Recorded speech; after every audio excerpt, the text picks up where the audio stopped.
Olá, meus amigos, boa noite. Hoje é o dia 15 de julho de 2020, são 8 horas da noite. Estamos ao vivo pelo Facebook e Instagram do Centro Espírita Vinhas do Senhor, aqui em Pouso Alegre. E nos reunimos hoje para falarmos um pouco sobre o tema A Felicidade Não É Deste Mundo, que está inserida dentro do Evangelho segundo o Espiritismo, no capítulo 5, e mais apropriadamente falando, é uma instrução dos Espíritos. A gente vai comentar algumas nuances sobre este tema. Vamos falar aqui de uma introdução sobre o Eclesiastes, de onde que vem essa ideia de que a felicidade não é deste mundo, certo? Vamos também verificar o conceito da felicidade, o conceito da felicidade no tempo, o problema da felicidade material, a situação do nosso planeta Terra e como nós podemos encaixar a nossa felicidade aqui, um mundo de provas e expiações, os sofrimentos das perseguições daqueles que trabalham na seara do bem. E aí nós vamos falar um pouquinho também sobre como nos preservarmos dos males do dia a dia, das infelicidades diárias, para que a gente saiba também se encasular, digo, diante o mal. A gente não é nenhuma fórmula, obviamente, mas é um breve guia que os próprios Espíritos nos instruem por meio dos seus ensinamentos elevados e que nós podemos utilizar no dia a dia. Depois a gente vai concluir. Para a gente iniciar o nosso trabalho, a gente faz uma prece inicial. Para você que está em casa, se quiser colocar a sua água aí à frente da mesa, onde você estiver, a gente pode depois aí, os Espíritos vão, após a gente fazer a prece, os Espíritos vão se encarregar de fluidificar a água com o remédio necessário e com as energias necessárias para a sua recomposição, certo? Vamos iniciar então elevando o nosso pensamento. Amado Mestre Jesus, estamos reunidos em Teu nome nesta casa, Senhor, para estudar o tema da felicidade neste mundo de provas e expiações. Solicitamos o Teu concurso amigo para que possa nos esclarecer a mente diante dos ensinamentos da Boa Nova e dos Espíritos bondosos que estão ao Seu comando. Confiando no Teu amparo amistoso, hoje e sempre, pedimos a permissão para iniciar a palestra desta noite. Que assim seja. Bem, quem aqui é feliz? Primeira coisa que nós temos que nos perguntar. O que é essa felicidade? Se a felicidade não é desse mundo, então como é que eu posso usufruir dela? Certo? É possível desfrutar dessa felicidade agora? Alguém aqui pode dizer-se totalmente feliz, em todos os sentidos, materiais, espirituais, emocionais, psicológicos? A resposta a gente vai dar enquanto a gente vai falando aqui. Como que eu posso me preservar do veneno que procede das lutas diárias? Como é que eu posso me preservar do dia a dia para eu ser um pouco mais feliz, ter um pouco mais de bem-estar? Isso nós vamos tentar tratar aqui hoje. E esse tema, a felicidade não é deste mundo, ela é retirada especificamente de dentro do Eclesiastes, lá no Velho Testamento. Só para a gente poder contextualizar um pouquinho. O que é o Eclesiastes? Ele é um livro escrito por alguns estudiosos, assim afirmado por alguns estudiosos, escrito pelo rei Salomão, em torno aí de 450 a 180 a.C. E o Eclesiastes, quando a gente pega para folhear ele, eu diria que ele é um livro até autobiográfico e autocrítico. Porque nele, o narrador que se diz rei em Jerusalém e descendente de Davi, faz uma série de relatos sobre o seu dia a dia, sobre os alcances materiais que ele teve. E a partir disso, ele passa a entender que mesmo com toda a posse material, ele não era feliz. É nisso que reside o relato de Salomão, que está lá em Eclesiastes. Quem tiver interesse, Eclesiastes capítulo 2, lá pelos versículos aí, 11, 14, vocês vão achar essa parte aí. O que ele fala lá? Fiz para mim obras magníficas, edifiquei para mim casas, plantei vinhas, fiz hortas e jardins, plantei neles árvores de toda espécie, amontoei para mim a prata e o ouro e as joias de reis e províncias. E ele vai fazendo essa descrição de alcances materiais. Ele vai alcançando uma série de coisas, inclusive tem uma hora lá que ele fala que tive escravos, e esses escravos tiveram filhos, também meus escravos também, e tudo era meu. Só que ele vai versando e vai deixando uma conclusão. Quando você vai lendo o Eclesiastes, você vai ter essa conclusão de que os prazeres e as riquezas que ele tinha não estabelecem um caractere de felicidade para ele. É nisso que reside a conclusão após essa leitura do Eclesiastes. Onde mais aparece essa questão de que este mundo não é um mundo de felicidades, não é um mundo de gozos? Onde mais aparece isso? Lá em Mateus. Lembrando que Mateus e Marcos escreviam para um povo que já tinha o conhecimento do Olam Rabá, do mundo vindouro, de um mundo pós-morte, ou seja, da imortalidade da alma. Ok? Mateus fala assim, Jesus nos dizendo, disse assim, alegrai-vos e regozijai-vos, porque será grande a vossa recompensa no céu. Jesus está fazendo uma promessa também. Estão entendendo a interligação entre que a felicidade não é desse mundo aqui? Vamos um pouquinho mais longe. Quando Jesus está com Pilatos, o que ele fala para Pilatos? Meu reino não é desse mundo. Ele está fazendo uma referência a um reino espiritual, a um reino em que, se eu executar todas as determinações e os ensinamentos dele, lá eu vou ser feliz. Não é isso que ele promete? Bom, então, feito esse introito, essa introdução, nós podemos partir então para alguns conceitos de felicidade. Como é que a felicidade vem evoluindo? Como é que o conceito de felicidade vem evoluindo dentro de um esforço histórico da humanidade? Primeiro, o que é felicidade? Né? No sentido amplo, felicidade é a ausência do mal. Um estado de satisfação próprio de uma situação do mundo. Então, como é que os antigos filósofos, por exemplo, entendiam isso? Sócrates, ele falava o seguinte, para você alcançar a felicidade, você tem que conhecer a si mesmo. É a melhor definição. Platão, seu discípulo direto, dizia assim, a felicidade reside em cumprimento de deveres. Já mudou. No Velho Testamento, se a gente fizer uma leitura geral do Velho Testamento, nós vemos que a felicidade normalmente reside em um engajamento do ser humano, do homem, com a religiosidade, qualquer que seja ela. Esse é o conceito de felicidade, está lá quando a gente lê de forma genérica.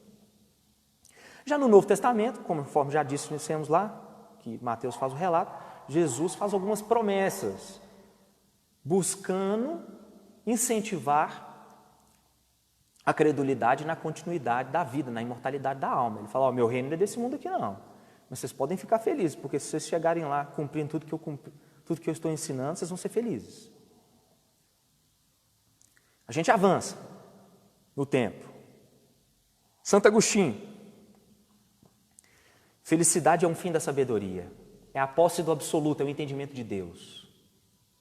Depois dele, São Tomás de Aquino, lá em 1274, uma Suma Teológica, disse assim: beatitude, felicidade é você se dedicar a um bem perfeito da natureza intelectual, entender a Deus também, meio parecido. Kant, em 1800, já diz o seguinte: a felicidade faz parte do bem supremo, que é uma síntese de virtude. O que a gente está entendendo com isso aqui? O conceito de felicidade do ser humano, ele vai mudando. Eu diria que o conceito de felicidade nosso, ele é uma regra matemática que estabelece entre expectativas, certo? Versus frustrações. Eu espero alguma coisa, que alguma coisa aconteça. Se essa coisa acontece, de acordo com a minha vontade, eu fico feliz. Se não, eu fico indignado. Mas será mesmo que isso é um conceito de felicidade? E aí a gente evolui um pouco mais. A gente vai chegamos aqui à idade moderna, ao nosso momento. O que é felicidade hoje? O que é felicidade hoje? Posses materiais. Acho que não mudou tanto assim da época dos fariseus, não, ou dos saduceus, como dissemos na última palestra. Hoje as pessoas colocam o seu esteio, a sua base, em questões puramente materiais. Então eu tenho uma riqueza, eu tenho a minha beleza, eu tenho a minha rede social, eu tenho a minha posição social. E assim eu vou me escorando como numa muleta em questões que são puramente materiais e passageiras. Então essa felicidade é uma felicidade relativa. Porque se a felicidade na qual eu me ancoro, da qual eu me escoro, ela pode ser retirada? Ela pode ser retirada pela traça? Não pode? Então, isso é uma felicidade muito relativa.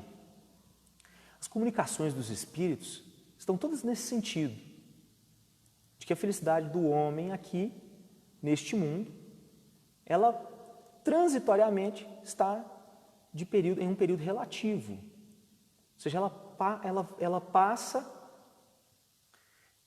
de uma forma em que, dependendo daquilo que nos arvoramos, pode nos ser retirado facilmente. Então, assim, a pergunta que fica é: quais são os caminhos que nós procuramos para a felicidade aqui? Em vários caminhos. Uns imaginam a posse da riqueza, como eu já disse. Outros encontram nos prazeres sexuais. Alguns na glutonaria. Outros em prazeres até psicológicos, mórbidos, de espizinhar os outros. Tem gente que tem prazer em fazer o outro sofrer, às vezes. São esses então os caminhos procurados pelo homem aqui. E a gente tem que fazer uma certa reflexão. Todo índice de defeito que eu tenho dentro do meu coração, toda imperfeição que eu tenho dentro da minha mente, me causa uma turbulência emocional ou psicológica. Tem ciúme? Isso é objeto de sofrimento. Tem apego ao seu carro, à sua casa, à sua roupa? Não sei, tem gente que gosta até de uma roupa. Se essa roupa se rasgar, o mundo acabou. Se esse carro bater, a sua casa desabou. Então é nisso que reside nós nos perguntarmos qual tipo de felicidade queremos viver nesse mundo. Se colocarmos em coisas perecíveis, ou seja, aquilo que estraga ou que se perde no tempo, fatalmente seremos infelizes. Fatalmente. Situação do planeta Terra. Estamos falando de felicidade ou infelicidade, não é isso? Como que o nosso planeta é? Ele é um mundo de gozos, de felicidades? Ou ele é um mundo de sofrimentos?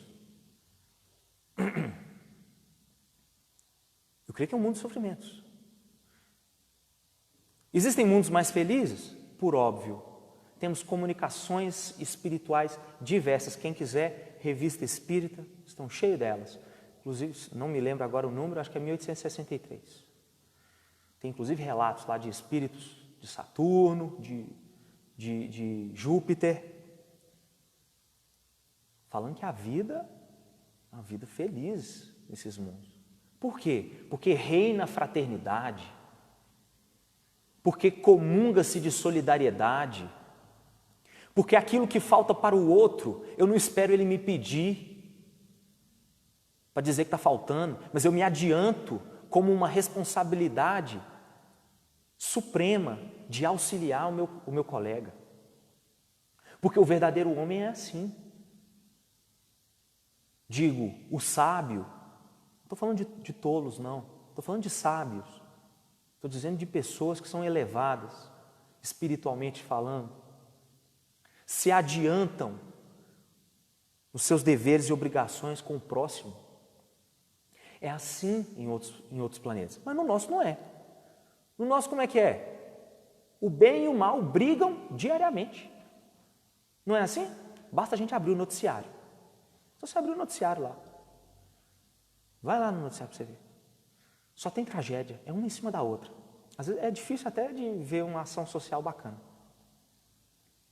Mas isso é próprio desse mundo que está passando por uma turbulência que é totalmente transitória, e afirmamos isso, segundo o conhecimento dos espíritos, totalmente transitório, porque tudo isso vai passar. Falamos tanto de transição planetária, falamos tanto de mudança dos mundos, não é isso? De progressão. A progressão chegou. Ela está aí agora. Nos convidando diariamente a exercitar o perdão, o auxílio ao meu colega, ao meu amigo, a fraternidade, a ouvir aquela pessoa que está solicitando atenção. E já vimos que, às vezes, quando a gente faz isso, ou melhor, 99% das vezes que nós auxiliamos alguém, nós nos sentimos bem. Por que será, hein? Será que tem dentro de nós um germe, uma fagulha, uma centelha de entendimento dentro da nossa consciência, da lei suprema, de que ao executar ela, ou seja, ao colocar em prática os ensinamentos do Cristo, é o caminho para a felicidade? Será que é isso? O que é necessário e o que é supérfluo nesse mundo? A gente tem que se perguntar isso. Estamos falando de felicidade. Será que nós ajuntamos para nós? Eu não estou falando só de questão material não, mas emocional também. Será que nós juntamos tesouros, ferramentas materiais e emocionais para nós outros? Apenas aquelas que nos são necessárias? E dividimos o que é o restante para que os outros também possam usar? Certo? Como que distingue isso? Não é tarefa fácil. Vamos imaginar alguém que tenha vivido por longos anos uma renda monetária alta. Nessa condição, ele aprendeu a conviver com uma série de hábitos de consumo para os quais se tornaram imprescindíveis. Suponhamos que por obra do destino, e esse destino acontece às vezes, hein? Os ganhos do indivíduo tenham diminuído drasticamente. Ele se sentirá o mais desgraçado dos mortais, embora ainda tenha o necessário para viver. Isso é interessante, não é? Mas isso não acontece só com questões materiais, não. Às vezes acontece também com questões emocionais, não é? Às vezes nós nos cercamos tanto de uma expectativa emocional, muitas vezes, talvez, às vezes até ilusória, que quando os motivos desse sentimento se vão ou se vai, seja ele ou seja ela, nós nos sentimos a pior pessoa do mundo, né? Não é assim? Então eu quero dizer com isso o seguinte, de que a gente confunde, às vezes, o que é necessário, qual é a medida das coisas aqui na Terra, qual é a medida dos nossos relacionamentos, qual é a medida das nossas posses materiais e que dá sustentação, que dá base para uma vida saudável. Às vezes a gente perde a noção disso. E isso faz com que nós soframos. Faz com que soframos e muito. Quando a gente se coloca, se arvora em questões passageiras ou que não tem muita importância dentro da consecução dos objetivos do universo, e aí vão me perguntar assim, que objetivo é esse? Existe uma regência do universo por meio do amor, da solidariedade, da fraternidade. O objetivo que Deus colocou para nós é a felicidade, mas para isso nós precisamos de ter méritos para isso. Nos burilar, nos observar, nos autoexaminar emocionalmente, psicologicamente, para que nos conhecendo, possamos retirar de nós os defeitos que nos causam as infelicidades. E aí nós chegamos a um outro ponto, falando sobre a felicidade não é desse mundo. Nós sofremos perseguições e sarcasmos quando estamos no caminho do bem. É muito comum. Basta que eu queira me modificar. Basta que o meu colega queira se colocar a serviço do bem. Parece que todas as atribulações surgem, não é assim? Você, poxa vida, mas logo agora que eu estava querendo perseverar na trajetória do Evangelho, dar uma velocidade superior na minha evolução, me colocar à disposição. Não estou falando só do centro espírita não, porque estamos falando também para cristãos em geral que aqui nos assistem. Mas às vezes eu quero colocar em uma velocidade maior as atividades minhas para com o bem, compromissado com a fraternidade dos meus colegas, e parece que surgem 1 milhão de atribulações, de problemas, que me impedem, ou às vezes que me tolhem a ação dentro do bem. Isso é muito comum. Por quê? Eu acho que a gente deve lembrar, para poder responder essa pergunta, por que quem trabalha no bem sofre as tribulações do mal? A gente tem que lembrar de Paulo de Tarso. Como é que é a história de Paulo de Tarso? Paulo, juiz do Sinédrio, era um homem novo. Era quase que um privilégio ser tão novo e já juiz do Sinédrio naquela época. Perseguidor dos cristãos ferrenho. Persegue, mata Estevão, manda matar, né? Quer dizer, apedrejado. Irmão da própria noiva dele, encontra com Estevão no leito de morte. Depois indo para Damasco, após esse episódio, ele cai do camelo, aparece Jesus para ele. Que encontra, hein? Para poder intimar ele, fala assim, poxa, vamos trabalhar junto? Ele fala assim, Senhor, o que o Senhor quer de mim? E aí ele prossegue o rumo da atividade dele. Só que quando ele chega em Damasco, ele está todo machucado, as intempéries do tempo machucaram o corpo dele, rasgaram as vestes dele, etc. Ele chega lá, um próprio colega do Sinédrio, um próprio colega dele, que atuava com ele dentro do tribunal daquela época, não o reconhece e o escorraça tal qual um cão. E a partir disso, ele segue, para quem quiser mais detalhes sobre Atos dos Apóstolos, e especificamente a vida de Paulo, Paulo e Estevão. Grande obra do Emmanuel, é a maior descrição técnica, eu diria, de narrativa dos Atos dos Apóstolos. Quem quiser ler, fica aí, um grandiosíssimo convite. Ele sofre em tudo quanto é lugar que ele chega. No final, agrilhoado em Roma, sofre a pena final, salvo engano, acho que é decapitado, não me lembro agora. Então, meus amigos, o que nós podemos tirar disso? O que nós podemos tirar disso?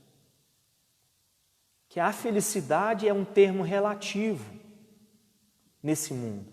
Por quê? Porque ele é um mundo de atribulações, porque nós colocamos a nossa base, o nosso esteio em questões passageiras, porque nós não sabemos observar as circunstâncias que estão à nossa volta, para que com um olhar mais acurado eu possa ser mais prudente, seria a palavra.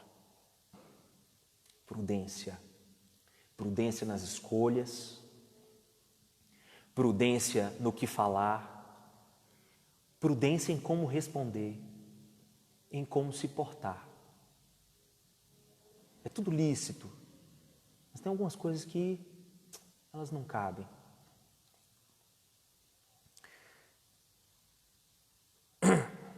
Então, baseado nesse exemplo que nós acabamos de dar, a gente tem que ter coragem ao expressar a nossa fé, ao trabalhar pelo bem e nos se conhecer a si mesmo. Porque a partir do momento que você se compromissa a se conhecer, no momento que você para, assim, eu digo assim, eu chego a falar de uma forma até, eu diria, mais expressiva. No momento que você parar de brincar de vida na terra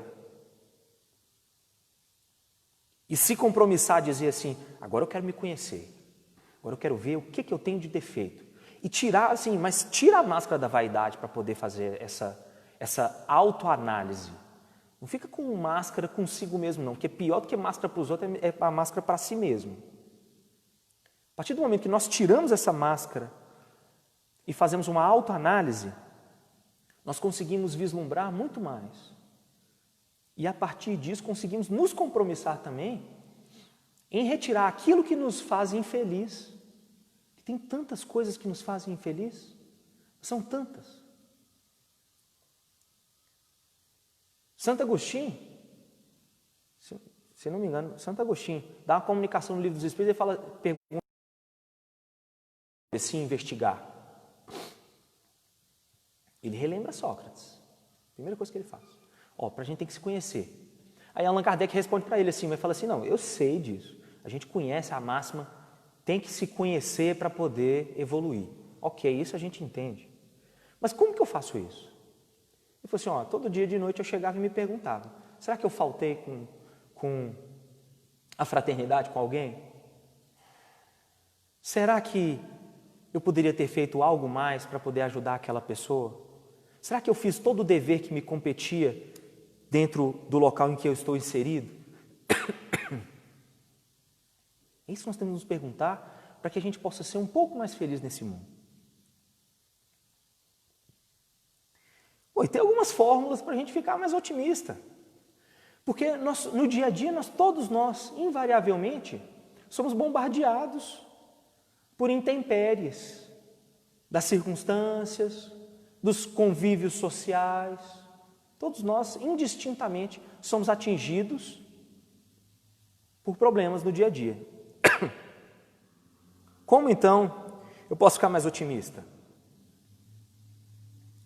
Existem 3 coisas muito boas: silêncio, sorriso e distância.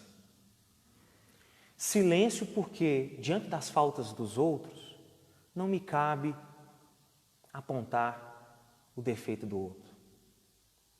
Porque segundo o que o próprio Emmanuel fala, estou fazendo uma transliteração, tá? Não estou citando ele, digo expressivamente, não, expressamente é melhor. Muitas vezes quando nós criticamos o outro, nós podemos nos ver lá na frente, na caminhada, naquele mesmo local.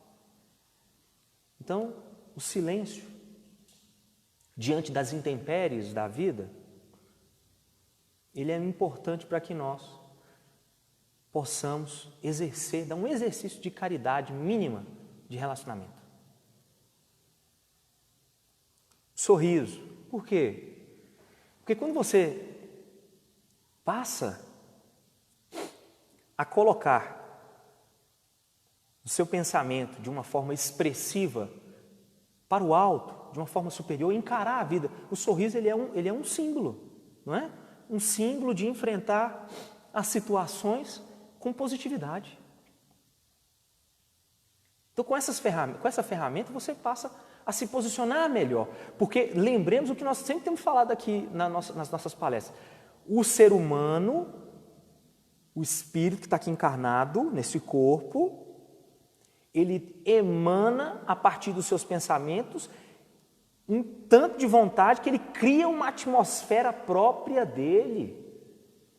Ele cria uma atmosfera, nós todos temos uma atmosfera. Uma atmosfera de quê? Aí depende.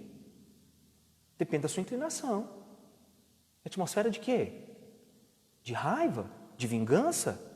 De ostentação? De infelicidade? De depressão? De insatisfação?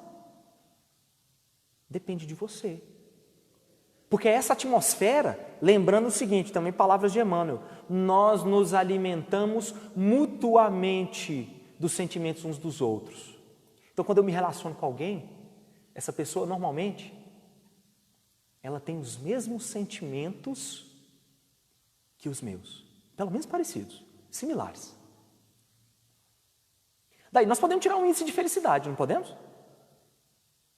Se eu estou uma pessoa extremamente infeliz, extremamente insatisfeita com os acontecimentos da vida, o que vai acontecer? Circunstâncias vão se aproximando de mim, pessoas vão se aconchegando próximo de mim naquela mesma vibração. Vigiai e orai. Lembramos aí? Vigiai e orai. Então, essa modificação da atmosfera própria nossa é parte do índice de felicidade relativo que nós podemos alcançar aqui. Nós estamos falando de questão prática, tá? Por último, distância. Por que distância? Falei de silêncio, sorriso, que é, na verdade, um símbolo. Distância é um símbolo também. Por quê? Tem jeito de distanciar. Às vezes a gente tem problema com pessoa da nossa própria família. A gente tem jeito de distanciar. Tem jeito de distanciar? Não tem. Família para sempre. Eu digo assim, para sempre não, né? Pelo menos nessa vida. Tem jeito de distanciar? Não. Mas a distância significa respeitar os sentimentos do outro, que nem sempre está no mesmo nível de entendimento que o meu. Às vezes eu estou sob uma ótica da vida e o meu companheiro, da minha família, sangue do meu sangue, está em outro. Gente, eu não estou falando que isso é fácil. Isso é muito difícil. Por isso que Jesus fala que a porta é estreita. Ela é estreita mesmo. Ela é muito estreita.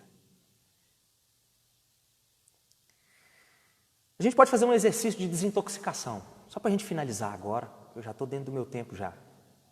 Vamos fazer só um exercíciozinho de desintoxicação. Já perceberam? Vamos fazer só um exercício de internet. Meus amigos que estão aí nos assistindo, já perceberam que todas as vezes que nós passamos a procurar alguma coisa na internet, a internet nos dá mais daquilo que nós procuramos? Então, se eu procuro, por exemplo, viagens, é natural que apareçam o quê? Toda hora ali aparece uma viagem para mim. Ah, vai para tal lugar, pacote de tal lugar. Mas se você olha questões que às vezes são perniciosas, que não são muito salutares, vamos colocar assim, muito salutares a um pensamento elevado, isso pode dar um problema. Sabe por quê? A internet ela só fez copiar uma coisa que o universo já faz desde que ele é o universo. A internet é igual ao universo. Tudo que você dá para o universo, ele te dá de volta. Se você rege a sua atividade diária com amor, é natural que o universo te dê mais amor também. Ah, mas ele me dá percalços também, me dá infelicidade. São provas para poder testar a sua rigidez, a sua fortaleza. Certo? Então façamos esse exercício. Vamos passar a olhar coisas mais salutares. Vamos passar a ter pensamentos mais positivos. Vamos passar a ter mais tolerância com os nossos irmãos. Porque assim o universo também nos dará mais fraternidade, mais solidariedade, mais entendimento. E, portanto, seremos mais felizes. Para a gente finalizar, eu queria só resumir aqui dizendo o seguinte: a máxima do Eclesiastes, a felicidade não é deste mundo, pode ser entendida de duas maneiras. Existem outros mundos mais evoluídos que esse planeta, por óbvio, e a felicidade não estando nas questões materiais, estão nas espirituais, estão na nossa conduta diária. Portanto, então, vigiemos a nossa conduta, saibamos entender primeiramente a nós mesmos e aos nossos colegas, para que nós tenhamos uma vida mais feliz. Que Jesus nos abençoe. Vamos finalizar o nosso encontro aqui hoje. Passou 5 minutos do que eu havia planejado, me perdoem. Vamos fazer a prece final. Quem ainda não tiver colocado a água aí para ser fluidificada, pode colocar, ainda dá tempo. E encerramos aqui esta noite. Vamos elevar o nosso pensamento.